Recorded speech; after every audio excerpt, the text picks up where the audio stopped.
mbrëma Viola, mirë se erdhe. Paqja e Zotit në ty, në familjen tënde. Lutimi dhe mbarësia e Zotit në gjithë shpesh të prek. Amen.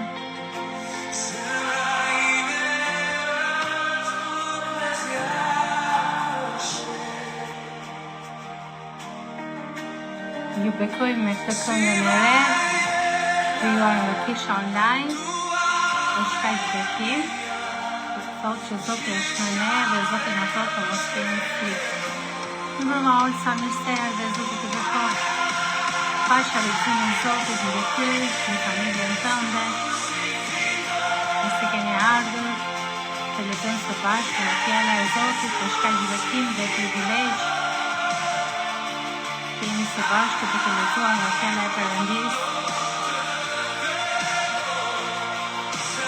Sot vazhdojmë me librin e Eksodit në kapitullin 26 dhe në Injillin e Mateut 16.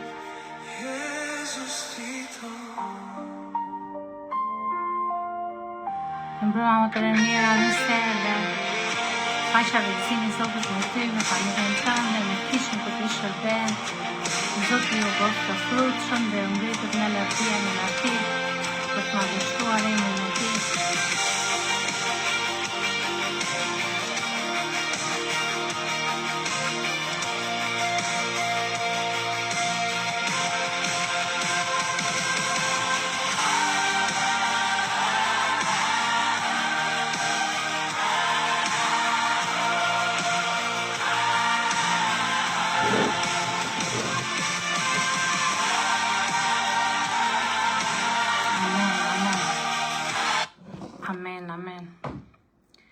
Amen, fillojmë së bashku me një lutje. Pra të dashur me motorat e vëllezër, ju përshëndesim me dashurinë e Zotit ton Jezus Krisht. Është kaq gëzim që të jemi së bashku, si online edhe fizikisht, si ata që janë tani dhe ata që do ta dëgjojnë më vonë.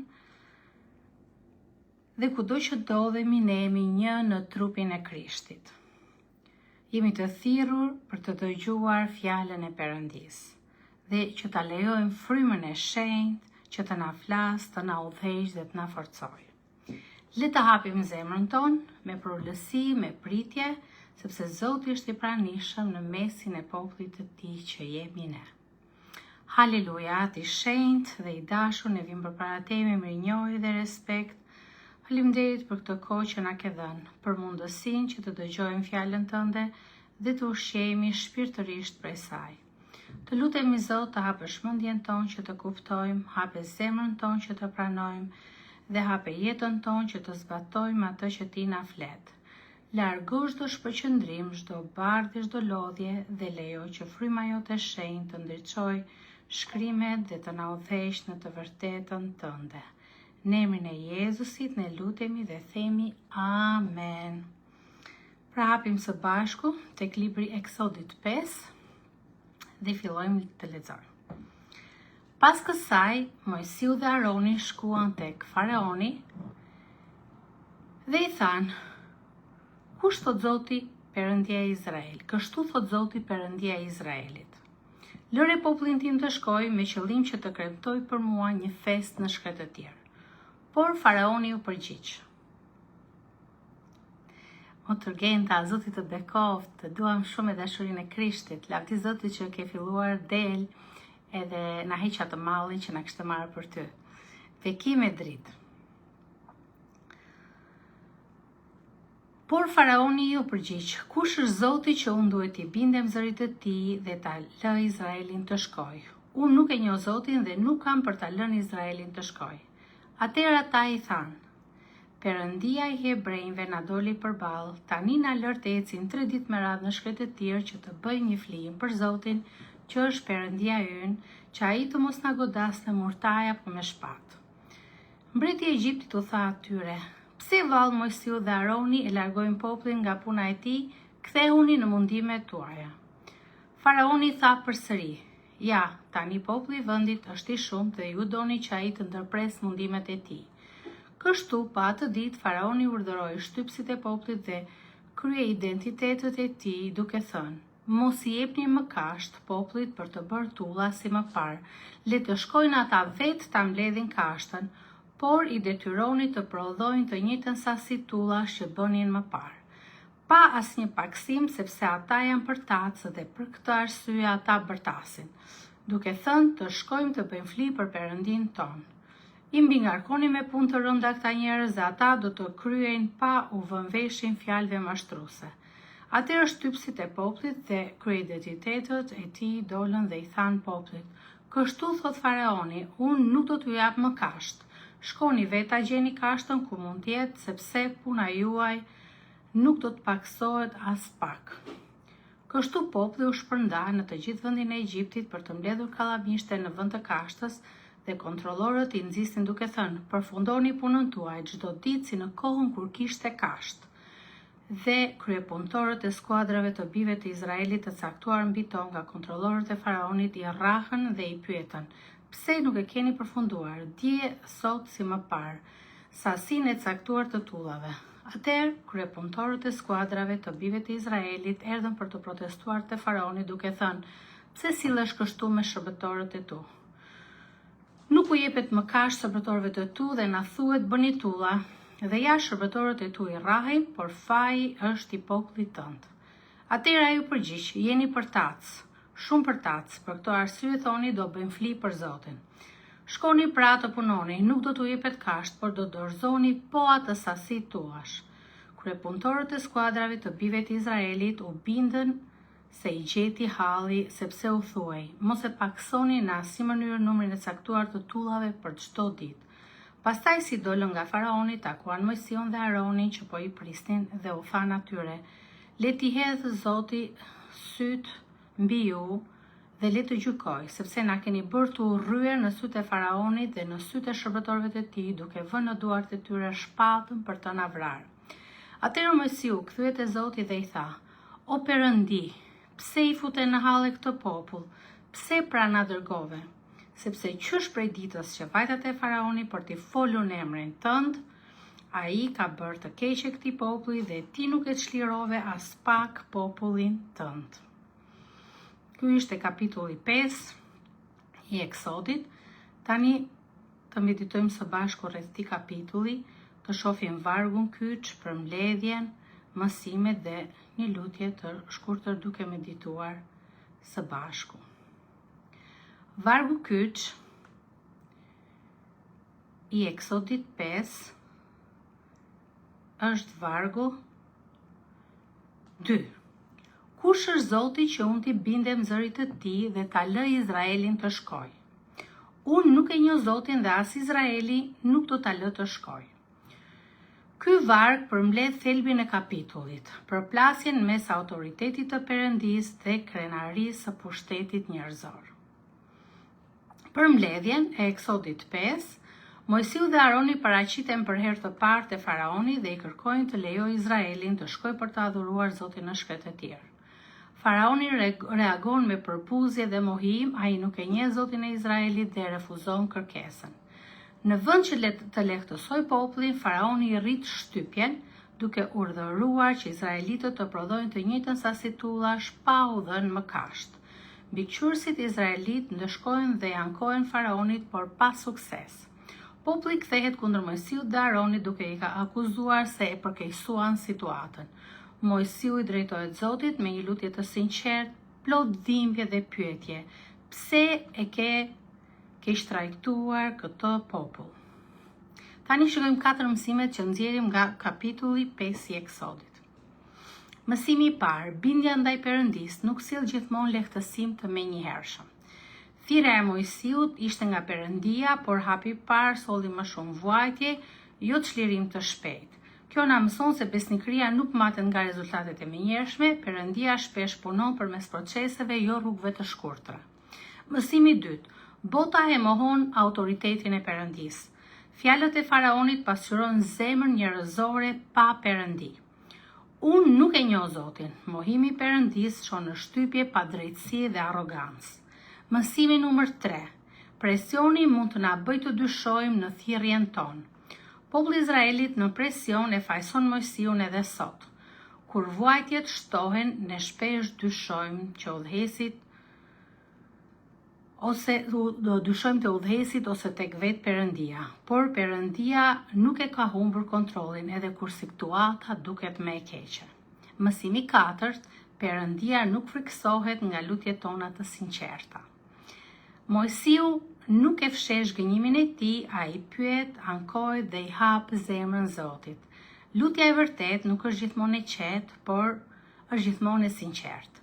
Perëndia i dëgjon pyetjet tona dhe i përdor për të na thelluar besimin. Tani bëjmë së bashku një lutje të shkurtër rreth kapitullit 5 të Eksodit dhe lexojmë pastaj kapitullin 6 të Eksodit. O Zoti i madh dhe i shenjtë, shpesh kur të bindemi, rruga bëhet më e vështirë dhe zemra jon lëkundet. Ashtu si Mojsiu edhe ne pyesim pse o Zot. Na mëso të besojmë edhe kur nuk shohim menjëherë frutin e veprës sate. Na ruaj nga zemra e faraonit që të mohon dhe nga zemra e lodhur e Izraelit që humbet shpresën. Të lutem Perëndi, forcoj besimin tonë në kohë presioni. Na jep durim në pritje dhe besnikëri në thirrjen që na ke dhënë. Na ndihmo të dimë se ti je duke vepruar edhe kur barra duket më e rëndë se më parë. Lutemi në emrin tënd, o Jezus shlirimtar, dhe themi amen. Tani hapim Biblën tek Eksodi 6 dhe lexojmë së bashku.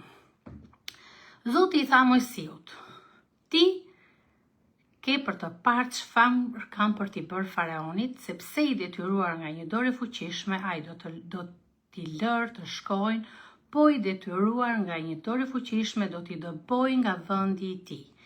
Pastaj Zoti foli Mojsiut dhe u tha: Unë jam Zoti, dhe i jam shfaqur Abrahamit, Isakut, Jakobit si Perëndi plot fuqishëm, por ata nuk më kishin njohur kurrë me emrin tim Zot.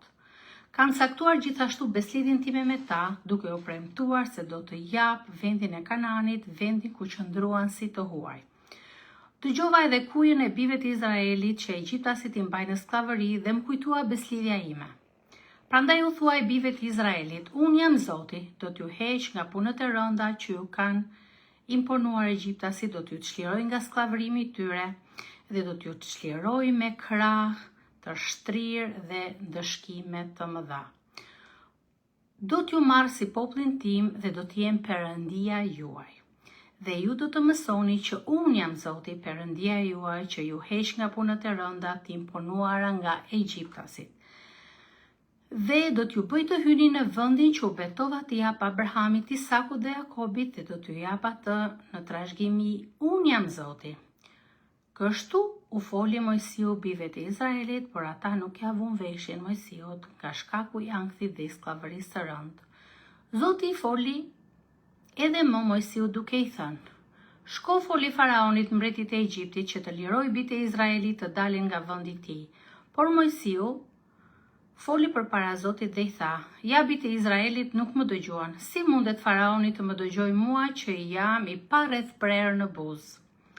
Por Zoti i foli Mojsiut dhe Aronit dhe i urdhëroi të shkonin te bijtë e Izraelit dhe te faraoni, mbreti i Egjiptit, me qëllim që t'i nxjerrnin bijtë e Izraelit nga vendi i Egjiptit. Këta janë kryetarët e familjeve të tyre: bijtë e Rubenit, të paralindrit të Izraelit qenë Hanoku dhe Pallu, Hecroni dhe Karmi, këto qenë familjet e Rubenit. Bijtë e Simeonit qenë Jemueli, Jamini, Ohadi, Jakinit, Sohari dhe Sauli, bir i Kananases. Këto qenë familjet e Simeonit. Këta janë emrat e bijve të Levit, sipas brezave të tyre: Gershomi, Kehathi dhe Merari. Levi jetoi 137 vjet. Bijtë e Gershonit qenë Libni, Shimei, bashkë me familjet e tyre. Bijtë e Kehathit qenë Amrami, Itshari, Hebroni dhe Uzieli.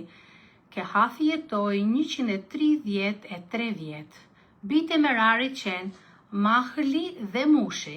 Këto qenë edhe familjet e Levitëve sipas brezave të tyre. Amrami mori për grua Jokebedën, motrën e të atit të tij, dhe ajo i lindi Aronin dhe Mojsiun. Amrami jetoi 137 vjet. Bijtë e Itsharit qenë Koreu, Nefegu dhe Zikri. Bijtë e Uzielit qenë Mishaeli, Elsafani dhe Sitri. Aroni mori për grua Elishebën të bijën e Aminabadit dhe motër e Nahashonit, dhe ajo i lindi Nabadin, Abihun, Elazarin dhe Ithamarin. Bitë e Koreut qenë Asiri, Elkanahu dhe Abiasafi. Këto qenë familjet e Koreut. Eliazari, biri Aronit, mori për grua një nga bijat e Putielit dhe ajo i lindi Fineasin. Këta qenë të parat e etërve të levitve në familjet e tyre. Dhe këta janë vetë Aroni dhe Mojsiu, të cilëve Zoti u tha: nxjerrni bitë e Izraelit nga vendi i Egjiptit sipas rendit të tyre. Këta janë ata që i folën Faraonit, mbretit të Egjiptit, për të nxjerrë bitë e Izraelit nga Egjipti. Ata janë vetë Mojsiu dhe Aroni. Por erdhi dita kur Zoti i foli Mojsiut në vendin e Egjiptit, kur Zoti u drejtua Mojsiut dhe i tha: unë jam Zoti, thuaj Faraonit, mbretit e Egjiptit, tërë ato që po të them. Atëherë Mojsiu përgjigj kështu përpara Zotit: ja, unë jam i parrethprer në buzë. Prandaj si mund të më dëgjoj Faraoni? Ky pra ishte kapitulli 6 i Eksodit. Tani të shohim së bashku vargun kyç të kapitullit të 6 të Eksodit. Përmbledhje, mësimet edhe lutjen e shkurtër duke medituar së bashku. Vargu kyç i Eksodit numër 6 janë vargjet 6 dhe 7.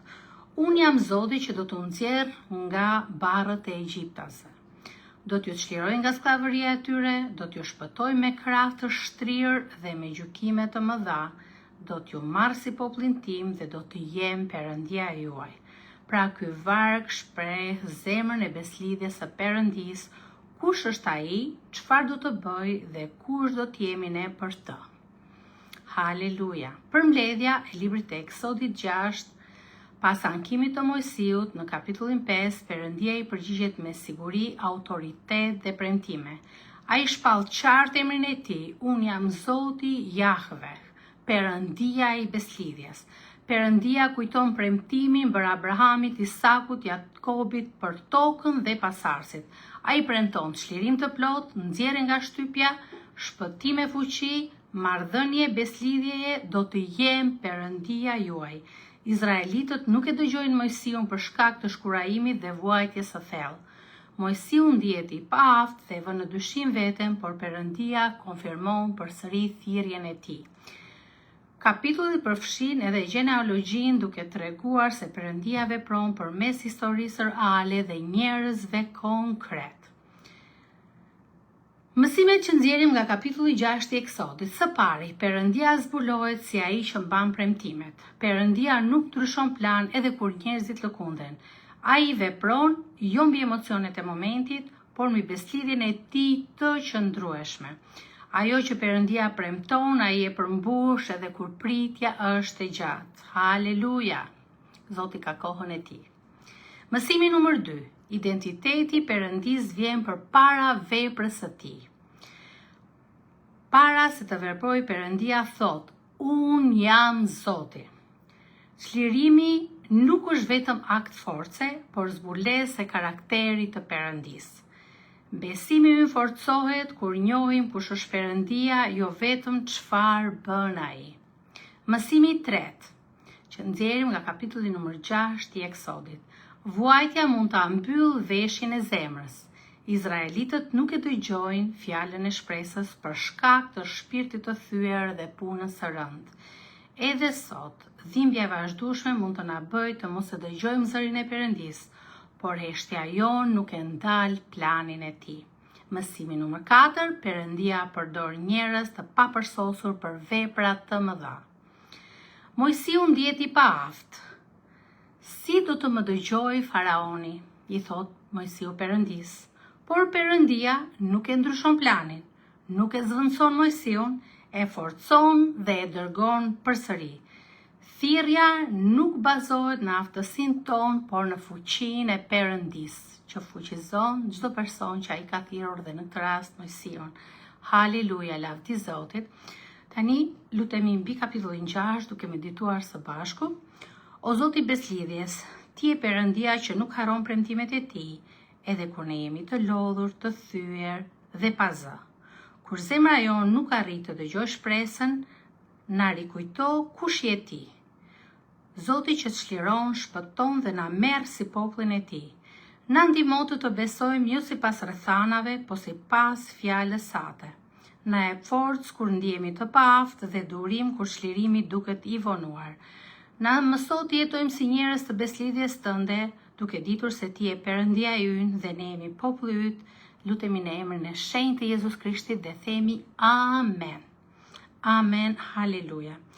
Tani e hapim Biblën në Dhjatën e Re, në librin e Mateut 16 dhe lexojmë së bashku. Nga Dhjata e Vjetër mbaruan për sot dhe tani jemi në Dhjatën e Re, te Mateu 16. Pastaj ju afruan farisejnë dhe saducejnë dhe për ta tunduar i kërkuan që t'u tregojë një shenjë nga qielli. Por ai ju përgjigj atyre dhe tha: në mbrëmje ju thoni do t'jetë moti mirë sepse qielli është i kuq, dhe në mëngjes thoni sot do të ketë stuhi sepse qielli është i kuq dhe i vranët. Hipokrit pra, ju doni të dalloni dukurit, dini të dalloni dukurit e qiellit, por nuk arrini të kuptoni shenjat e kohës. Një brezim prapsh dhe kur është shkelës kërkon një shenjë, por nuk do t'i jepet asnjë shenjë përveç shenjës së profetit Jona, dhe ai dhe i la ata dhe shkoi. Kur dishepujt e vet arritën në bregun tjetër, ja që kishin harruar të merrnin bukë me vete. Dhe Jezusi i tha atyre: keni kujdes dhe ruhuni nga majaja e farisejve dhe e saducejve. Dhe ata arsyetuan ndërmjet tyre duke thënë se ne nuk kemi marrë bukë. Por Jezusi i vuri re dhe ju tha atyre: o njerëz besim pak, përse diskutoni nëpërmjet jush se që nuk keni marrë bukë? Nuk e keni kuptuar akoma dhe nuk kujtoni të 5 bukët për 5.000 burra dhe sa kosha keni mbledhur, dhe të 7 bukët për 4.000 burra dhe sa kosha keni mbledhur. Si nuk kuptoni që nuk e kisha fjalën për bukën kur ju thash të ruheni nga maja e farisejve dhe saducejve? Atëherë ata e kuptuan se ai nuk i kishte thënë të ruheshin nga majaja e bukës, por nga doktrina e farisejve dhe e saducejve. Pastaj Jezusi, mbasi arriti në krahinën e Cezares së Filipit, i pyeti dishepujt e vet: kush thon njerëzit se un jam, i biri i njeriut? Dhe ata i thanë: disa gjon pak zori, të tjerë Elia, të tjerë Jeremia, ose një nga profetët. Ai u tha atyre: po ju kush thoni se jam unë? Dhe Simon Pietri duke u përgjigjur tha: ti je Krishti, biri i Perëndisë së gjallë. Dhe Jezusi duke u përgjigjur tha: i lumjet jo Simon, biri Jonas, sepse këtë nuk ta zbuloi as mishi as gjaku, por Ati im që është në qiej. Dhe unë po ju them, gjithashtu se ti je Pietri, dhe mbi këtë shkëmb unë do ndërtoj kishën time dhe dyert e ferrit nuk do ta mundin atë. Amen, lavdi Zotit. Dhe unë do t'jap çelësat e mbretërisë së qejve, gjithçka që të kesh lidhur mbi tokë do t'jetë lidhur në qej, dhe gjithçka që të kesh zgjidhur mbi tokë do t'jetë zgjidhur në qej. Haleluja, lavdi Zotit. Atëherë i urdhëroi dishepujt e vet që të mos i thoshin askujt se ai ishte Jezus Krishti. Që nga ai çast Jezusi filloi t'u sqarojë dishepujve të vet se i duhet të shkonte në Jeruzalem, të vuante shumë për shkak të pleqve, të krerëve, të pritorinjve dhe të skribëve, se do të vritej dhe do të ringjallej të tretën ditë. Atëherë Pietri e mori me njan dhe nisi ta shortojë duke i thënë: o Zot, të shpëtoft Perëndia, kjo nuk do të ndodh kurrë. Por ai u kthye dhe i tha Pietrit: shporru prej meje Satan. Ti je një skandal për mua, sepse s'ke ndërmend punët e Perëndisë, por punët e njerëzve. Atëherë Jezusi u tha dishepujve të vet: nëse dikush do të vijë pas meje, të mohoj vetveten, të marrë kryqin e vet dhe të më ndjek. Sepse ai që do të dojë ta shpëtojë jetën e vet do ta humbas, por ai që do ta humbas jetën e vet për hirin tim do ta gjejë atë. Ç'përfitim ka njeriu nëse fiton gjithë botën dhe pastaj e humb shpirtin e vet, ose çfarë do t'i jap njeriu si shkëmbim të shpirtit të vet? Sepse biri i njeriu do të vijë në lavdinë e Atit të vet bashkë me angjëjt e tij, dhe atëherë ai do të shpërblejë secilin sipas veprës së tij. Në të vërtetë ju them se disa nga ata që janë të pranishëm këtu nuk do të vdesin pa e shikuar më parë birin e njeriu duke ardhur në mbretërinë e vet. Ky është leximi për sot. Tani sapo lexuam Mateun 16. Tani meditojmë së bashku rreth Mateo 16, shohim vargun kyç. Për mbledhjen.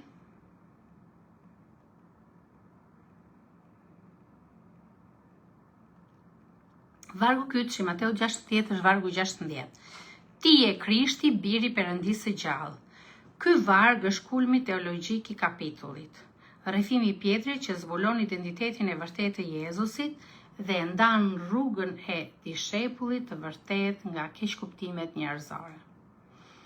Përmbledhja e kapitullit 16, farisejnë dhe saducejnë kërkojnë një shenjë nga qielli për të provuar Jezusin, por ai qorton për verbërinë shpirtërore, din të lexojnë motin, por jo veprat e Perëndisë. Jezusi i paralajmëron dishepujt për majan e farisejve dhe saducejve, do me thënë mësimin dhe frymën e tyre hipokrite.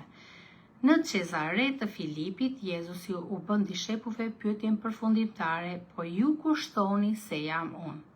Pjetri rrëfen Jezusin si Krishtin, birin e Perëndisë së gjallë. Jezusi e shpall këtë zbulesë si dhurat nga Ati dhe flet për ndërtimin e kishës.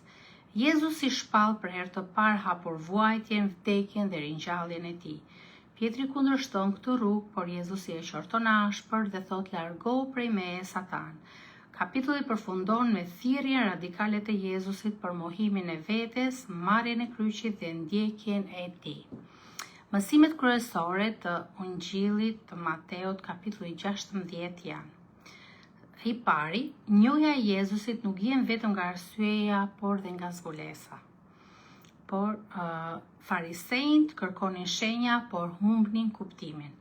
Pjetri nuk na jep një mendim, por një rrëfim të zbuluar nga Ati. Besimi i vërtet nuk është thjesht informacion, por zbulesë nga Perëndia. Mësimi i dytë, rrëfimi sakt për Jezusin është themeli i kishës. Mbi këtë shkëm do ndërtoj kishën time. Kisha nuk ndërtohet mbi personalitete, por mbi të vërtetën se kush është Jezusi. Çdo kishë dhe çdo besimtar duhet të qëndrojë mbi këtë rrëfim, mbi të vërtetën se kush është Jezusi. Mësimi i tretë është e mundur të flasësh drejt për Jezusin, por të mendosh gabim për rrugën e tij. I njëjti Pjetër që rrëfen Krishtin, refuzon kryqin dhe kërkon lavdi pa vuajtje. Dishepulli i vërtet nuk është vetëm rrëfim me gojë, por pajtim në rrugën e kryqit. Mësimi i katërt, ndjekja e Krishtit kërkon mohimin të vetes. Jezusi nuk ofron një besim të lehtë. Mohoni veten, merrni kryqin dhe më ndiqni. Të fitosh botën, por të humbasësh shpirtin në shumbja më e madhe. Mësimi numër 5, perspektiva e Perëndisë dhe ajo njerëzve shpesh bie në ndesh. Ti nuk mendon për gjërat e Perëndisë, por për ato të njerëzve. Besimtari thirret të mendojë sipas mbretërisë, jo sipas rahatisë personale. Këto ishin mësimet nga kapitulli 16 i Mateut, i Ungjillit të Mateut. Tani ju ftoj të bashku që të bëj një lutje medituese rreth këtij kapitulli. O Atë qiellor, faleminderit që na ke zbuluar birin tënd Jezusin, birin e Perëndisë së gjallë. Na ruaj nga një besim që kërkon vetëm shenja dhe nga një ndjekje pa kryq. Na jep sy për të parë veprën tënde dhe zemër për të pranuar rrugën tënde. Na mëso të të rrethejmë jo vetëm me fjalë, por me jetë të dorëzuar. Na jep guxim të mbrojmë veten, të marrim kryqin ton dhe të ndjekim besnikërisht, sepse ç'vlerë ka gjithë bota nëse u mbasim shpirtin ton. Lutemi në emrin e çmuar të Jezusit dhe themi Amen. Haleluja, haleluja.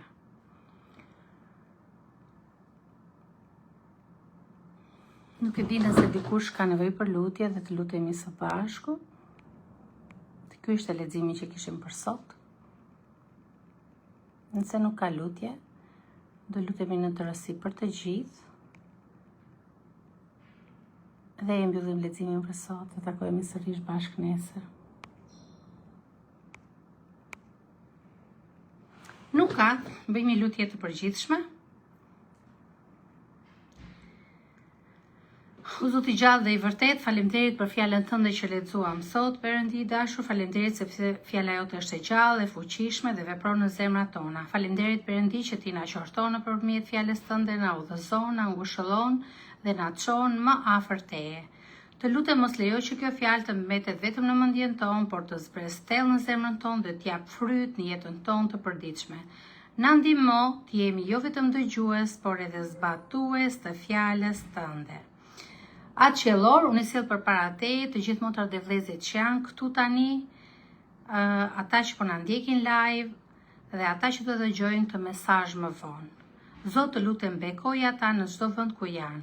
Të lutem Perëndi dashur, ji pranë atyre, bëj që të qëndrojnë të fortë, o Zot.